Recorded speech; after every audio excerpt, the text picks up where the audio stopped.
On to the show, Alabama head coach Nate Oats. Nate, what's going on, man? How are we doing today? Doing all right. Just trying to make it through practice without any more injuries. Get to the first game. Get a little bit better. Quit turning the ball over so much. That'd be helpful. So I want to start off with this. Last year, you guys kind of got off to a little bit of a slow start to the season, right? You had that loss to Stanford, and I think was that Maui? Was that in Nashville? Yeah, it was the Maui deal. It was in Nashville. Yeah. Yeah, then you lost a close one to Clemson on a neutral court. You lost a close one at home to Western Kentucky.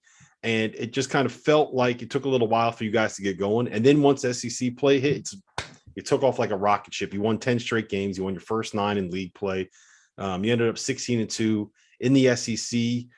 You won a couple games in the NCAA tournament. You won the SEC tournament. So what changed? Like, how did that click happen? How did that switch flip? You know what? So we started 4-3, kind of like you said. We had those 3 losses, and Stanford was a good team, and Clemson was a good team. Western Kentucky obviously had Bassey and was a solid team, and none of them were bad teams, but we ended up to be a lot better in all 3 of those. So we lost to teams that weren't as good as us early in the year. I felt like we had to clean up some chemistry stuff. We had to clean, there's a lot that goes into being good. Like, you got to have talented players. I felt like we had them. You got to have a good system. You got to coach them right. But everybody's got buy-in, and I just felt like we had a little bit too much. We call it BCD, or blaming, complaining, defending. And you don't want any of it. So we had a couple guys suspended after Western Kentucky, and I felt like going into the Christmas break. We had one more game after Western Kentucky. We played East Tennessee State. I felt like the attitude, the chemistry, all that was coming. And then we had Christmas break. We came back a week between games, and I felt like after that we kind of took off. And then we started SEC play, and like you said, 10 straight. I just felt like everybody had to get, you talk all offseason about culture and what's acceptable, what's not acceptable. All of a sudden, everything that you said you were going to be, we're not doing it. Well, you got to address it head on. And that could have gone one of 2 ways. And a lot of it has to do with how the players handle it. So I felt like our seniors handled it well. The guys that were kind of had the BCD going on, came back, didn't happen anymore. Like, I felt like our season kind of hinged right there after that Western Kentucky loss. And I felt like our seniors really did a good job leading us, and the rest of our guys did a good job too. And then the culture got right and we took off. Yeah. So a lot of those seniors are gone. Herb Jones is gone. John Petty is gone. Alex Reese is gone. You lost Josh Primo probably a year earlier than I think you guys might have expected. But the guy you got coming back is Jahvon Quinerly. Now, I've heard that he's looked really impressive for you guys. I've heard that he's a guy that, he is a guy that kind of fits in with that up-tempo style that you want to play. And Terrence Oglesby, one of the guys that does some of the podcast stuff with us, has Jahvon as a guy he thinks could end up being an All-American this season. So is that hype warranted? What have you seen out of him in practice so far? And are we going to get Jelly Fam Jahvon back? Listen, Jahvon is playing really well in practice. I do think when he's locked in and playing at his, peak, he can be an All-American. I mean, he creates tons of offense. He's shooting the ball well. He's finishing great. He's much better defender. He's ultra talented. I mean, pass, dribble, and shoot, he's as good as they come. And he's got an IQ. Like, he knows how to play. The deal with Jahvon right now is the difference between, like I told him after yesterday's practice, he was great yesterday. Like, we've had 3 practices and a closed scrimmage. Out of those 4 days, the last 4 days in the program, he's been unbelievable, probably All-American type player. 2 of the days he's like very average. So to me, it's like the consistency factor. And you know what? And he's getting older, and I think you realize it. The good thing with him is you can coach him. Like, you can be honest with him. He wants to be coached.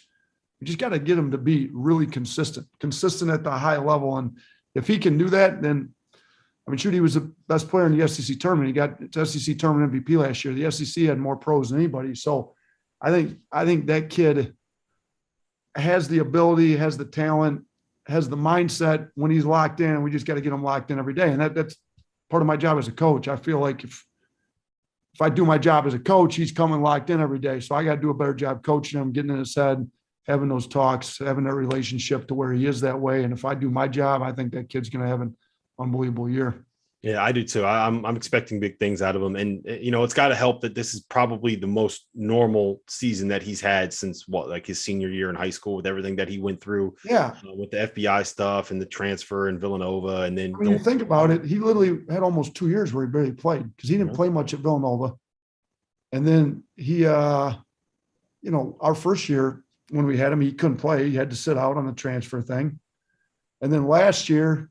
He's coming in, but COVID wasn't a normal year. Now he had great games and a great finish to the year, but he was out a few games with the illness deal. And, hopefully this year he's able to play in all, barring injury and plays great for us. And hopefully we get him in the NBA. I mean, that's the plan. He's getting older. He's going to graduate this spring and hopefully he gets his degree and we get him in the NBA and he ends up with a great career here and we're all happy for him.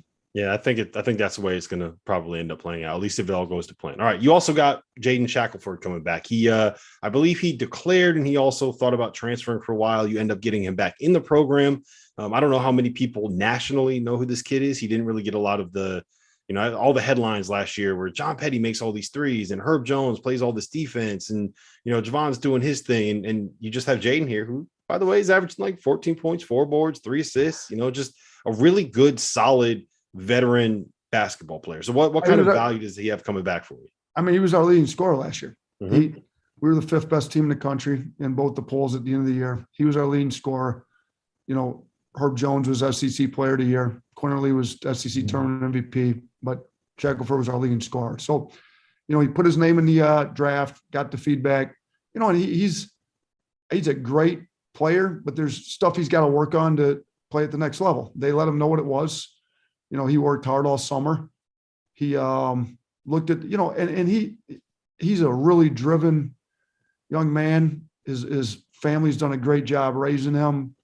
He's a high character kid. Well, he really wants to play in the NBA, which he should. Yeah, I mean, he's a really talented basketball player. He's put a ton of time into it. So they wanted to be convinced that this is the right spot for him to be able to achieve those dreams. So and with the culture that we've got and the way the transfer portal works now, there's probably going to be more of that where kids and same with recruiting, whether it's your current guys or new guys coming in, like you want them to be convinced this is the best spot for them. So, if there was any kind of question, let them look at what other options there are. And we're going to keep recruiting him because I love the kid. I think he's a great player and we kept recruiting him and he ends up deciding to come back here. And at least we know that he's convinced this is the best spot for him because he had options out there, plenty of options being the scorer he was. So he's back. He's been an unbelievable leader. The thing we were talking about as a coaching staff is when he came in as a freshman, like a lot of freshmen, defensively, he was a poor defender. I mean, you look at a kid like that, he averaged 40 some points or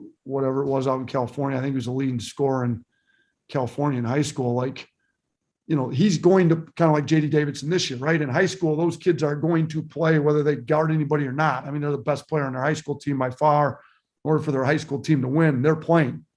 So it's hard to hold them accountable in high school, no matter how good of a coach they may have. Like that kid's got to be on the floor. So coming in as a freshman, he wasn't a very good defender, but he wanted to help the team win. He played a lot, ton of minutes. And now he's one of our best defenders. I mean, he knows where he's supposed to be. He understands the concept. He plays hard. He takes charges. He's leading the team in charges, through the first 15 practices. Like, so he's great on both sides of the ball. He's a great leader. He can score. He's getting a lot better making the reads, which is a lot of what he had to work on. When you drive, can you make the right reads? Can you play in pick and roll? Can you make the right reads? And we're having him do more and more of that. And I think he's improving in that. So I think our backcourt's one of the strongest in the country. When you look at Quinerly, Shackleford, JD Davidson's McDonald's All-American, Keon Ellis may be our best two-way player. He's really underrated in my opinion. I mean, you look at Quinerly's had great practice. Shackleford's had great practice. Keon Ellis some days is the best player on the floor, just when you look at defense, offense. So our backcourt's good. That's an interesting point because I think what people may not realize is you had a top 5 defense last year, right? And I think a lot of that had to do with the fact that Herb Jones was just, I mean, he was a freak on that end. They covered everybody else's mistakes. Yeah. I mean, not having him is going to hurt. Can Keon kind of pick up some of that slack a little bit? Yeah, we need him to. Like Herb, you could you could put Herb on the best player because he could lock a guy down, but you could put him on the worst player and cover everybody else's mistakes too. And we actually did that a fair amount because John Petty could actually guard and lock guys down. Keon Ellis could guard. Primo got a lot better. Shackleford was an improved defender. You had guys that could play their individual matchups really well and kind of let Herb be free safety and just literally cover everybody's mistakes. So I think you can do that a little bit with Keon Ellis. Jahvon Gary's another one that can maybe do that. You can put Keon on the best perimeter player, and I feel like he can do a pretty good job lighting him out. You can also put him on a maybe non-scorer or lesser player and let him just cover everybody's mistakes and play free safety a little bit. Yeah. So we need Keon to be great for us defensively. We need Jahvon Gary to be great. We need everybody else to be much improved. Shackleford, Quinerly. We need J.D. Davidson to make a huge jump as a freshman, which he's more than capable of with his physical abilities. So, and then Charles Bediako, we haven't really talked about him. We haven't got to the front court at all, but he's a freshman that's almost 7 foot. I mean, he's long, he's athletic, he can protect the rim. He's like a big we haven't had since I've been here, and he can cover a lot of mistakes as a rim protector. So we've got other pieces that can help our defense. Now, we finished third on KenPom in defensive efficiency. It's hard to finish top 5 in the country in defense. I don't know if we're going to be that good without Herb Jones and John Petty and Primo, and Bruner and Reese had high IQs too. So they all contributed to our defense last year, but we don't want to slip. We were 114th our first year. We got to be, if we're top 20 in offense and defense, you got a pretty good team. So our goal is to be somewhere in the top 20 on both sides of the ball. If we can get there, I think we'd be pretty good. Yeah, real quick before we get into the front court, I heard a story about J.D. Davidson. He's a McDonald's All-American, but he comes from a town that's so small that he had to try out to get on his EYBL team when he was, I believe it was a sophomore. Is that true? I don't know if that's true or not, but I wouldn't doubt it. Like, his town is very small. It's went to Calhoun High School in Lowndes County, kind of county high school, and Leadahatchee, Alabama. Like, it's down there in farming country. Quick story on that. I went to see, you meet with the kid before school, and then he had a first hour gym class, so you could watch him after you kind of met with him before school started. The kid showed up late to the gym class. The basketball coach was the gym teacher. And he asked, I forget the kid's name, but he said, like, why are you late this morning? Kid says the Bulls got out. I had to round up the Bulls. like, when I was coaching high school in Detroit, like, they wouldn't have known what we were talking about. Those kids up there, the Bulls, the Chicago Bulls. This guy was rounding up actual Bulls. Like, before he could go, he was late the first hour because the Bulls got out, and he had to go round up the Bulls. So that's the type of kind of farming community out there, and I think his parents work up towards closer to Montgomery, but it's down south of Montgomery down there. He's a great kid. Like, I really like him. He's well-raised, really polite, respectful, wants to get better, coachable. So he's been great to have in the program. But yeah, he's from so I had not heard that story, but I would not doubt if that was true. All right, so let's end it with this. You mentioned Charles Bediako. I hope I got that name right. You got Noah Gurley coming in, I believe, the transfer from Furman, Jahvon Gary, and a couple other bigs. Looks Alex, I'm not even going to bother trying with that last name. Everybody calls him Frenchie. He's from France. He's from Paris. Right. Perfect. So talk to me about that front court. I thought the value, you had big guys that were really good that could block some shots and also make some threes. Alex Reese had that big one in the UCLA game, second round, the Sweet 16 game to send it to overtime. If we could have won the overtime, it might be the biggest shot in Alabama history, but we didn't win the overtime. It was still a big shot. It's exciting. He sent it to overtime in the Sweet 16 game, but no, we Bruner, Reese, Herb Jones really could guard fours. He was our starting point guard, but he was really more our four defensively. That, losing those guys hurts. James Rojas, who you didn't mention, is out with an ACL, but hopefully we're getting him back for SEC play. He gave us solid minutes, and hopefully he can come back and give us some minutes. But Bediako's at shot blocker, rim protector, rim runner. He's not going to be the pick and pop guy like Bruner and Reese, but he can give us another dimension. The transfer from Furman, Noah Gurley, I love, when he's making shots and he's getting better, he's finding where the shots are coming in the offense. He's that guy that can play 4 and 5 and can be the stretch 5 like we had last year, but athletic enough, can move a little bit better than Bruner and Reese. Maybe not as big and thick, but he can really move. So I think he can give us that other dimension. Keon Ambrose Hilton didn't play much as a freshman last year, but is really coming on. I think he can help us majority of minutes probably at the 5, but he's getting better to where you can play him together with, Bediako, kind of play 4 or 5. And then Jahvon Gary gave us, I think, average 8 minutes a game last year. His minutes are going to go up. He's added 3-point shooting to his game. He's shooting it a lot better, but he's kind of that junkyard dog, rebounder, drive it to the rim, give you a spark off the bench. And Frenchie's still coming off an Achilles tear. That's why he didn't play last year. So he's still not 100%. When he gets there, he's big too. He's like 6'11", so, and pretty skilled for his size. So he might be able to give us something once he gets healthy as well. Well, listen, Nate, I do appreciate the time. I'm really looking forward to watching you guys play this season. I love up-tempo games. I love teams that shoot too many threes, and I think that's you guys fit very well. If I was a college basketball player right now, I'd be playing in a Nate Oats system. I appreciate that. So any of the recruits you talk to, go ahead. If it was me, I'd be at Alabama, So, I appreciate you having me on. Thank you. All right, roll Tide. Before we move on, let me tell you guys a little bit about our partners over at Bet Rivers Sportsbook. If you haven't signed up for Bet Rivers yet, now is the time, because they are offering a $250 match bonus for your first deposit. But what sets them apart is that they require just one playthrough to turn your bonus into cash money. With their Rush Pay instant approval, withdrawing your winnings is safer, it's more secure, and it's more reliable. Now that basketball season is tipping off, get in on the action at betrivers.com today, or by downloading the BetRivers iOS app. You must be 21 years or older. If you have a gambling problem, call 1-800-GAMBLER. And while I got you here, let's talk about the Field of 68 Media Network, where college basketball matters most all year round. This is a digital media and podcast network that we've been building over the course of the last year. We have shows hosted by some of your favorite players covering the program that they love the most. AJ Guyton hosts the House of Hoosier. Eric Devendorf covers Syracuse on the scorer's table.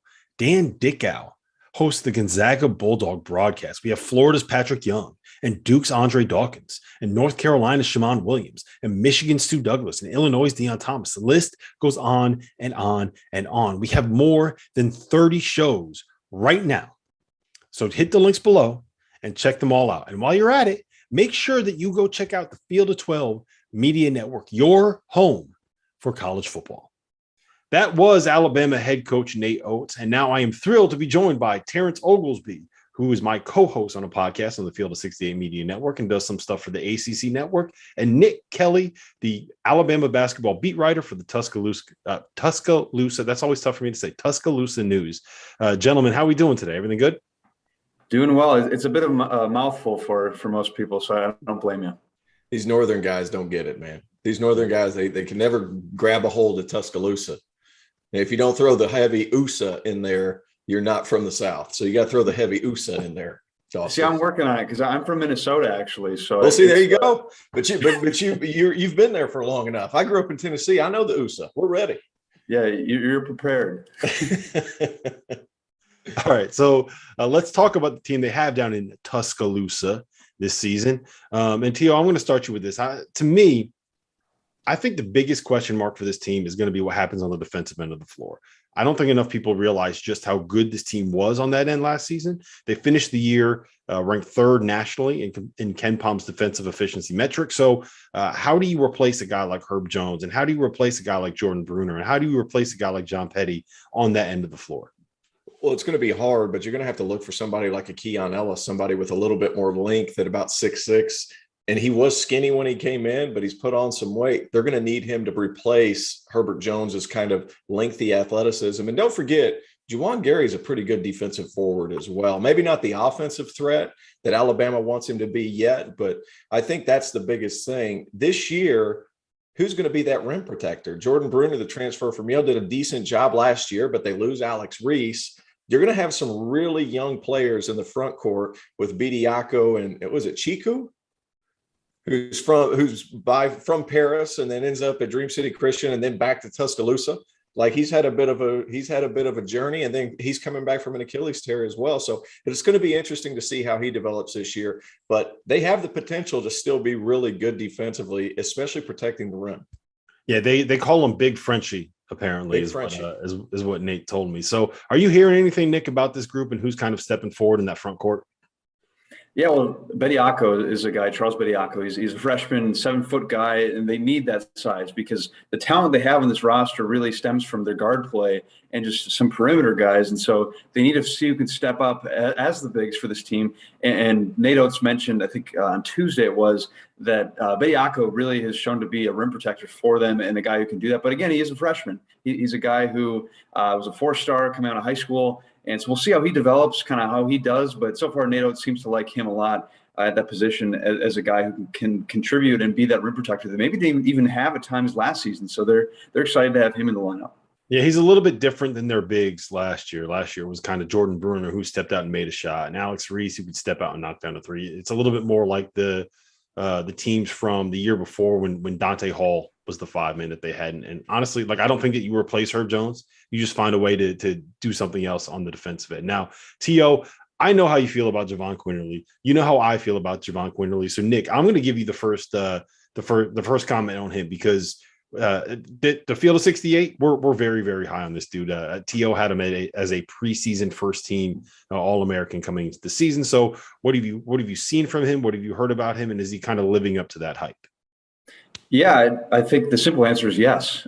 He's a guy who's a junior now. He was also named All-SEC first team for the preseason team this past week. And yeah, he's just a guy as a point guard who can play the position how Nate Oats wants the style of play brought out from this team. And so I think he fits what Nate Oats wants. He's a talented guy. And he tested a little bit of draft waters last year, but he's at a point where he feels like he can develop his draft stock a little bit better this year. And yeah, between him and Shackleford, it's going to be quite the duo. And then you got JD Davidson, the freshman guard, and so what they can do from that guard position is going to be really interesting this year. And I think Jahvon is going to be leading that. Yeah, Tio, the point that was made to me about Jahvon that I think is really interesting to think about is this is the first normal season of basketball that he's going to have since before his senior year in high school. That's when he had to deal with all of the FBI stuff. He goes to Villanova, sits on the bench for the whole year. He transfers to Alabama, has to redshirt. Last season, as well as he played, it was still the COVID year where he was kind of, separated, isolated, doing with everything that everyone had to deal with last season. So this is the first year where he can actually have a normal semblance of college basketball experience. Well, I think the big thing to remember about him is the talent's always been there. Mm-hmm. It's just he's got a bit of a wild streak in him to where, like, he'll over dribble, he'll overcommit, he'll get too far into the lane. Now, with this Alabama team this year, and he was really good towards the back half of last year, he was starting to kind of understand where guys were supposed to be, because when he was in high school, he could just get wherever he wanted and then finish around the rim with all this jelly fam stuff. I hate that stuff. But he was so good at it in high school. Problem is, he gets to college, there's a lot of big boys down there that are sitting there waiting on that jelly. So now he's playing beside arguably one of the best scorers in the SEC in Jaden Shackleford, and Quinerly gets wherever he wants, and there's weapons around him, and he's finally starting to figure out those second rotation passes. And that's the reason I think he's going to be so good. I mean, you don't just become SEC tournament MVP by being fast and getting to the rim. There's a lot of guys that are fast and getting to the rim. And you're going to see development with JD Davidson. You mentioned him. It's going to take him a second to kind of figure it out because he's doing a lot of the same stuff, probably a bit more athletic. I mean, an explosive athlete is Davidson. But it's going to be kind of a maturation process in the same direction as Quinerly, because he's a guy that kind of relied on his athleticism to get to the rim and finish. College, you can't do that as much. But I think Quinerly is going to be outstanding. He shoots it well enough. Nobody can stay in front of him in the backcourt. And, he's finally figuring out rotations and where to pass it. And this system that Nate Oats puts in is perfect for him. I think it's been a little bit under-discussed how important it was to get Jaden Shackleford back, right, Nick? He was their leading scorer last season. He was an all-SEC caliber player last season. And you get this kid back to be that kind of, that veteran presence on the perimeter. How close was he to leaving? And was the staff really worried that he was either going to – I think he tested the waters too, right? So were they really worried that they weren't going to end up getting him back for this season? Yeah, he not only tested the draft waters, he also put himself in the transfer portal. And that was something that Nate Oats talked about in terms of, hey, we want guys who want to be here, and it's okay if they want to see what else is out there so they can really buy in and say, hey, yeah, I want to be in Tuscaloosa. And I think, there's some consideration, but I think in the end, it was just a matter of re-recruiting him and him seeing that, yeah, Alabama is the best spot for him to succeed. And like you said, him being back is so key for this team with the roster turnover they have. And even though they've got a lot of talent, it's a very different squad and just a different kind of makeup than maybe what they had last year, just with all the talent they lost. And so to have a guy like that back is so key. So Alabama needed him. He maybe needed Alabama, and I think it's a good pairing for them heading into this season. Terrence, where do you rank this backcourt, that trio, J.D. Davidson, Jahvon Quinerly, and Jaden Shackleford? Where do you rank them nationally in terms of a backcourt? As far as explosive scoring, they've got to be towards the top. You look around the country at different backcourts. Kansas is going to have a good one. Texas obviously brought in a lot of guys. And then Alabama is really one of the few that returned their studs. And then they bring in an explosive Russell Westbrook type athlete. Did I say that? That actually happened. A Russell Westbrook type athlete in J.D. Davidson, which I think I don't think it's that far-fetched. He is that kind of athlete. But no pressure, as far as right? returning scoring, I think this Alabama team, best backcourt. I mean, I would venture to guess top 2, maybe 3 backcourt in the SEC, if not the best backcourt in the ACC. SEC. I'm an ACC guy. SEC. Sorry. Putting a little bit of pressure on him, right, Nick, by comparing him to Russell Westbrook. So but I mean, he's explosive in that. Yeah. Like, he's going to get to the rim, and he's going to get there at all costs. I mean, once he gets his shoulder on somebody, you can forget it. And he's that type of athlete. So what are they, Nick, let me ask you this. What are they expecting out of the transfer they got coming in from Furman? Noah Gurley. I do think he plays a little bit of a different role than some of these other guys that they have on the roster right now. I think he can kind of be a little bit of that playmaking kind of combo forward, tweener, whatever phrase that you want to use. I think that he can provide a little bit of what Herb Jones provided offensively. I don't think he's the same presence defensively, but I do think that there is value in having that kind of player that can play that kind of role. Yeah, simply put, they need him to be good. And that's something that Nate Oats has said. That's something that you look at this team, then you look at the makeup, they need him to be a good player and a big contributor for them this year, just because he is a little different than what they have the most of on the roster. And so he's a guy who can maybe be a 4, be a 5, probably a better 4, but they might need him to be a 5 just because of the lineup that they have and the guys that they have, because if they're running a 3-guard kind of offense with the guys we've been talking about in JQ, Shackleford, and Davidson, they need a little more size. They need some guys who can present something a little bit differently. So he might end up being more of a 5 for them at some point. But, we'll see. I mean, he can score. He's got a ton of experience, has that size that they need at times. And so we'll see kind of how that – I'm really curious to see how Nate Oats puts his lineup together, just because they don't necessarily have all of the conventional pieces, but that could lead to some mismatches for them down the stretch.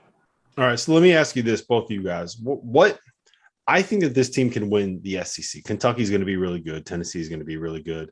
I think teams like Auburn and kind of Arkansas, I think that they're going to end up being in the mix at some point this season. But I really do believe that Alabama has a team that can win the SEC if things break right for them. So let me ask you this. What is it that needs to break right, Tia? What needs to happen for Alabama to look up in March and be SEC champions? I mean, they're going to need a third scorer and a third consistent scorer. And I'm going to go back exactly to what he was saying, like the transfer from Furman, Noah Gurley, he can be that guy. I called 3 games last year at Furman. He has been really well coached by Bob Ritchie at Furman. That's a positive. He's an inside-outside forward. He's not Herb Jones in the sense that he's going to be able to run some point forward for you, but he is an offensive threat to where if he gets the ball out in the perimeter, he's a good enough passer to where he can hit cutters. He's a good enough shooter to where he can hit threes. I mean, he's already 1,000-point scorer. Alabama beat some really good teams to get his services. He is a dynamic offensive threat. I think he's the most important piece to this season for the Tide, because they don't have any scoring in the front court, and it's hard to rely on freshmen, no matter if they're 5 stars or 4 stars, to be consistent threats in the scoring column. Yeah, Nick, what do you think? Yeah, like I said, I think that Gurley is going to be such a key point for them, and because again, we kind of expect that those guards and those smaller guys are going to be such key contributors for them. It's just a matter of, okay, who else can they go to? Because you can't just have 1 or 2 guys. It's going to be tough to win down the stretch if that's the case. And so, yeah, Gurley might be the most important player that they have in terms of, okay, how does he fit in? How does he develop? And just how does he progress in the SEC? So I take it from a little bit of a different angle. I think that the difference between what they were in 2020 when they finished kind of, outside the top 50, when I think they were 16 and 15, they weren't really in the mix for an NCAA tournament. And the team that they were last year, when they were, a number 2 seed in the NCAA tournament, was the defensive side of the ball. And I'm not saying that they need to be a top 5 defense again, but they cannot be a sub 100 defense again, which is what they were in 2020. So figuring out how they are going to be able to get stops consistently, because look, you lose Herb Jones, you lose John Petty, and now you have Jahvon Quinerly at the point of attack. There's a lot of things that Jahvon does really, really well. Guarding on the ball, tough physical defense is not necessarily one of them. He's just not a very big guy. He's not very strong. That's not why he's on the floor. That's not his game. So finding a way to consistently get stops, to me, is what's going to determine how good this team's ceiling ends up being. But anyways, listen, I appreciate you guys being here. That was our Alabama season preview on the field of 68 for Nick Kelly of the Tuscaloosa News and Terrence Oglesby of the Dauster TO and Fans of Podcasts. Thank you for being here.